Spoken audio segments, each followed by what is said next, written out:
Hi Gemini, mid-September 2023, ito na po ang inyong reading and let's start. Kuha lang tayo ng ilang messages para sa inyo. As usual, mensaheng gabi lamang po. Para sa mga Gemini, anong may iwan natin para sa kanila? Message.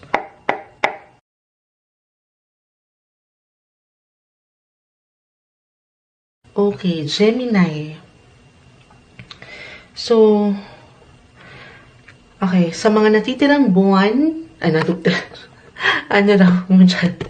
sa mga natitirang araw at linggong ito ng buwan, ayan. I feel na meron ditong desisyon na actually maaring mag-weigh in yung ilang options para sa inyo, choices na possibly meron kaugnayan sa pamilya or ilang relatives, kamag-anak, or ilang taong malapit sa iyong puso, a family member, okay? I feel na merong ilang changes, merong ilang pagbabago. Kung higit po tayong magiging practical, merong paglilipat or pag-move. Kahit sa simpleng mga paraan lamang ito, okay? Or kahit sa pagpaplano or simpleng ideya pa lamang po ito na aangat sa inyo this time of the month. Maring meron kayong pag-usapan, pagplanuhan, kasi at one point maring hindi pa ganun kaklaro or hindi pa kayo maging sigurado kasi sabi ko nga merong decision. So isang message ay napakahalaga nung sigurado na kung kinakailangan ay pinag-aaralan ng isang sitwasyon, especially if this is something major or huge decision when it comes to your family, home sector, relationship area. Maring meron kayong solusyon na gagawin or hahanapin or conclusions, kasagutan para dito sa ilang pagbabago na gusto niyang makita. Again, if this is about your home or physical home, then merong pag-aayos, kahit sa simpleng pag-general cleaning, paglilipat ng ilang kasangkapan, or meron kayong kukumpunihin, andyan yung higit na focus, okay, ng ilang Gemini para sa inyo sa mga susunod na linggong ito. Or, kung hindi ito mismo sa iyo mag-reflect, sabi ko nga maaring sa ilang miyembro ng family, kayo yung higit na nandyan to support or aalalay, gagabay. Ayun nga. Andyan yung attention sa part na yan. Or andito talaga yung priority. Angat yung willingness sa inyo na higit na makapag-provide or makatulong sa anumang paraan na kaya nyo, Gemini, or maybe this is a message na minsan meron tayong ilang miyembro sa pamilya na hindi masyadong vocal, especially if this is a guardian, your parents, or someone na nakatatanda or nakababata. Minsan, iba-iba kasi tayo ng attitude, di ba? Hindi masyadong vocal. Parang merong kailangan pero hindi makapagsabi dahil nahihiya or ayaw makapanggambala. So, ano lang din, pakiramdaman ng ilang bagay-bagay sa iyong paligid. Kasi dito sa akin nakikita, umaangat with King of Wands yung kayo. Okay, maaaring kayo yung higit na mas makakatulong sa sitwasyon na ito or andyan. Hindi niyo pa man yan ma-realize, pero nasa iyo yung kasagutan. Kasagutan, hindi. Kung baga, andito ka to help, willing to help, para dito sa solusyon na pwedeng umangat o ilang agenda pagdating sa pamilya. Yung sense of responsibility sa iyo ay mag-iingat para matugunan itong ilang obligations na ito. At sa totoo lang, hindi imposible na merong masurpresa. So, pwede mong ipakita or pwede mong makita. Reversal energy po tayo every time, Pero meron ditong pag-move on, pag-move forward, merong something bago. Okay? Na pwedeng ikagulat rin ng ilan sa inyo. Other possibilities, maaaring dito mag-reflect yan when it comes to your work or career. Merong someone na nakatataas or someone older na makakatulong, pwedeng gumabay sa inyo sa trabaho or dito, okay? Sa unang napag-usapan natin pagdating sa inyong family, home sector. Kahit sa simpleng pagpapayo lamang ito, I feel with your coins, Gemini, na higit na angat yung maturity at pagiging discipline nyo this time of the month. Kaya naman parang, andito kayo. Kasi nga higit kayong magiging mature na eh. Mas long term yung nakikita nyo sa sitwasyon, mas klaro sa inyo. At kayo yung higit na makakapag-provide ng something sa ilang taong malapit sa inyong buhay. Para sa inyo, Gemini. Hi Libra, mid-September 2023. Ito na po ang inyong reading. Kuha lang tayo ng ilang messages para sa inyo. As usual, mensaheng gabay lamang po. Para sa mga Libra, anong maiwan natin para sa kanila? Message.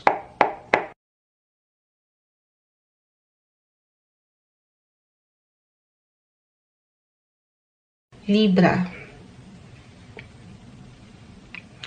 So, pinaka-umaangas sa akin dito yung the sun, the star, and the magician. Sa mga natitirang linggo o araw ng buwan na ito, September 2023, Libra, ano man ang pwede nyong ma-encounter, matanggap na balita, impormasyon, or maramdaman, sana ipangibabawan kayo ng pag-asa, ng positibong mindset. Okay? Na hindi madali sa lahat ng pagkakataon dahil ang buhay ay weather lang, sabi nga nila. Pero dito, paangatin nyo yung enerhiya na anuman ang pwedeng ibato sa inyo ng universe this time, ito ay inyong mapangahawakan, makakayanan. Dahil dito, sabi ng ilang mga baraha, Libra, kung pangingibabawan kayo ng positive, okay, sa inyong paligid, positive energy, dyan higit na papasok daw yung pinto ng ilang opportunity na naghihintay para sa'yo. Mas magiging magical pa ang buhay, mas may ililiwanag pa raw ito. Pero ulitin ko, sa realidad po ng buhay, kasi di ba magkakaiba pa rin tayo, kahit pare-pareho kayong Libra, napakalawak ng astrolohiya, pero dito for some of you, kahit andito yung pagka-sunny, pagka-bright ng ilang situation, parang ready kayo na sumuong dito sa ilang bagong offer, bagong opportunity, bagong kliyente. Nag-look forward kayo doon sa mas magaganda. Pero para sa ilan, okay, na medyo magiging low-key ang pakiramdam na parang gusto na lang munang higit na mapag-isa or mapag-isip, wala rin namang masama doon. Maaring dyan kayo higit naman na mas mag-excel, mas makapag-recharge ng inyong mga energy sa pag-spend nyo ng time alone. Kasi iba-iba rin naman tayo ng paraan kung paano tayo nag-recharge, nagpapahinga.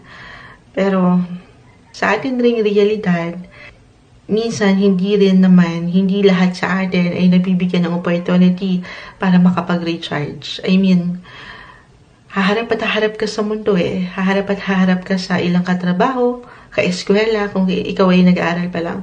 Parang, no choice. I mean, diba? Pero, sa inyong paraan pa rin, maaaring mas piliin nyo na lang munang mapag-isa sa work. I mean, mapag-isip, mag-focus kung saan kayo alam nyo ay kailangan munang mag-iwan ng higit na enerhiya. Kasi parang mas seryoso, mas motivated. Yes, andito pa rin yung fun times, yung enjoyment. But at the same time, mas mangingibabaw sa akin nakikita yung pagiging mature ninyo, Libra. Gusto nyong makakita ng resulta. Gusto nyong makapagbigay, makatulong. At dito aangat yung inyong pagiging malikhain, yung pagiging creative. Meron kayo kasi sa pag-iisa, okay, para sa ilan na mag-reflect yung parang gusto niya lang munang makabuo ng ilang pag-aksyon. Kasi Knight and Page of Swords are both in reverse. Parang merong pumipigil na dito lang muna ako, okay, sa aking comfort zone. This time of the month. Iba-iba rin tayo guys, maaaring kay Moonchild nyo lang marinig yung pananatili sa comfort zone.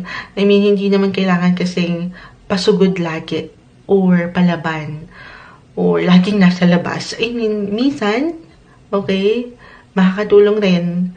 Nandito kayo kung saan sa palagay nyo andito yung security, safe kayo at komportable.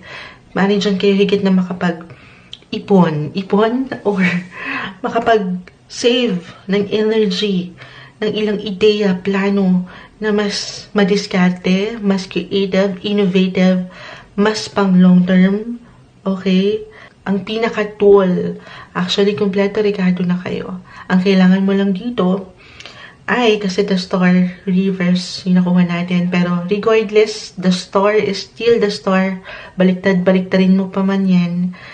Pero panatilihin mo yung faith, okay? Hindi lang sa iyong sarili, of course.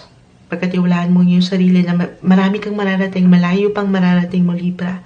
Pero higit sa iyong faith sa Kanya, sa ating nag-iisang Creator, kay Lord, maging ano pa man po ang inyong faith or religion, pero kapit ka lang doon sa Kanya. Kapit ka lang sa Kanya. Kahit sa mga panahon na parang ang dilim at walang liwanag. Sa mga panahon na parang ang hirap magbigay ng aksyon or konklusyon dahil sa pakiramdam mo ay hindi mo kaya or wala ka nang magagawa pa. Meron pa rin pag-asa. Meron at merong pag-asa. Habang buhay may pag-asa. Libra, sabi nga nila. Kumapit tayo dyan. At kumapit ka, magpatuloy ka, lumaban ka, patungo pa doon sa iyong mga highest potential sa buhay. Para sa inyo, Libra. Hi Aquarius, mid-September 2023. Ito na po ang inyong reading and let's start. Kuwalan tayo ng ilang messages para sa inyo. As usual, mensaheng gabi lamang po. Para sa mga Aquarius, anong maiwan natin para sa kanila. Message.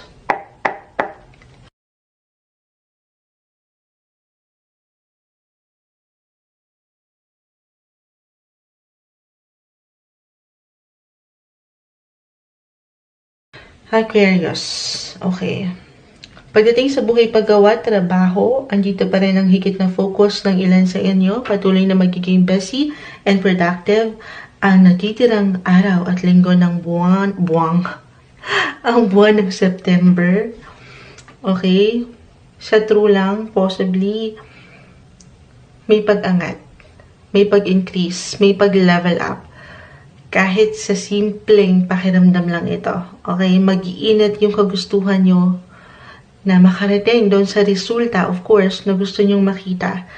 Aangat yung pagiging independent, pagiging entrepreneur, or boss ninyo, ano pa man, yung current work status nyo ngayon, self-employed, or nagtatrabaho man kayo sa isang kumpanya, pero andito yung parang pagiging palaban nyo na sumuong, okay, ano man yung maramdaman or pwedeng iba to sa inyo ng mundo.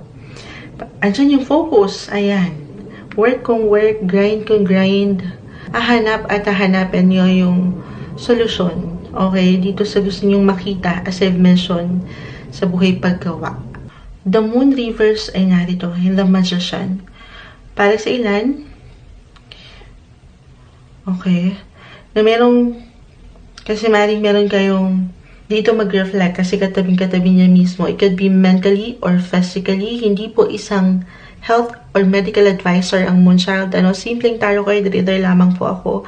Pero kung meron man kayong nararamdaman or ngayon pa lang, andyan na, kumbaga, existing na yung feeling na hindi kayo okay. Yung pakiramdam na parang, wait lang, then, I suggest na syempre magpatingin, magpakonsulta doon sa mga eksperto.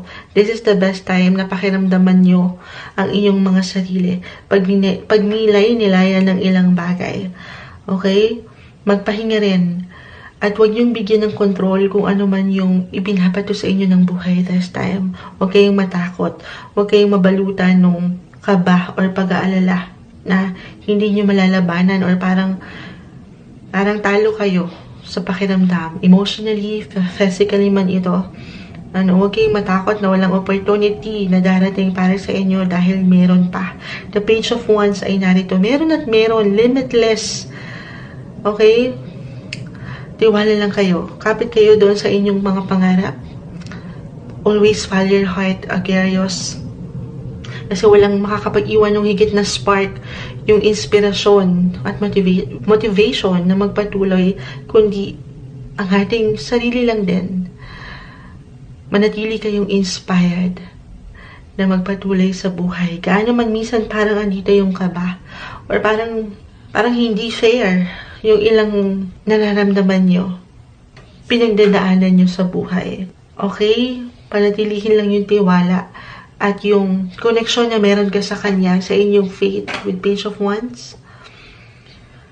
Lalo pa kung mag-reflect yung parang pakiramdam or emosyon na hindi nyo mapaliwanag, na parang ang hirap ang hawakan, labanan, harapin. Maring merong confusion. Aquarius, sa ganitong pagkakataon, huwag kang matakot. Okay? Huwag kang pangibabawan nung negativity, yung emosyon na alam mong hindi okay. Hindi yan makakatulong para sa'yo. Taas noo kang harapin ang bukas, labanan mo yung nararamdaman mo. Paniwalaan mo na marami pang pwedeng maganap, limitless, marami ka pang adventure or pag-explore. Marami ka pang matututunan at mararating in life. Tiwala ka lang, higit sa iyong sarili. At syempre pa, lalo na sa ating nag-iisang creator again, sa iyong faith kay Lord. Ano pa man po ang inyong relasyon, kapit lang kayo sa Kanya. Patuloy na kumapit sa pag-asa. Paangatin nyo yung enerhiya na kayo yung boss, okay? Kayo yung mga driver sa inyong buhay. Hindi itong ilang tao sa inyong paligid, ilang katrabaho, ilang parang sitwasyon, relasyon, or ilang profesional, lalo pa kung meron talaga kayong pinagdadaanan. Physically, emotionally, mentally, hindi sila ang magpapatakbo ng buhay mo. Yes, professional sila. Kasi di ba sa realidad ng buhay, minsan, halimbawa lamang, nakitaan ka ng sakit, or merong umangat na tensyon sa trabaho.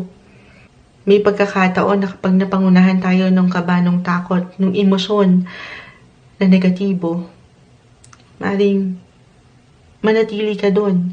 Lalo kang malugmok, lalo kang magkasakit, or lalo kang mahirapan. So, tulungan, taas noo, okay? Panatilihin mo yung confident, yung tiwala mo sa iyong sarili, Aquarius. Okay? Pakawalan itong ilang takot. I-release mo itong ilang negativity. Dahil, with Page of Wands, Magician nandito, tutulungan ng sarili. Magpapalakas, magpapagaling. Manlalaban palalo sa buhay. Huwag kayong mawala ng pag-asa. Think positive lang tayo. Kaisa niyo ako dyan para sa inyo, Aquarius.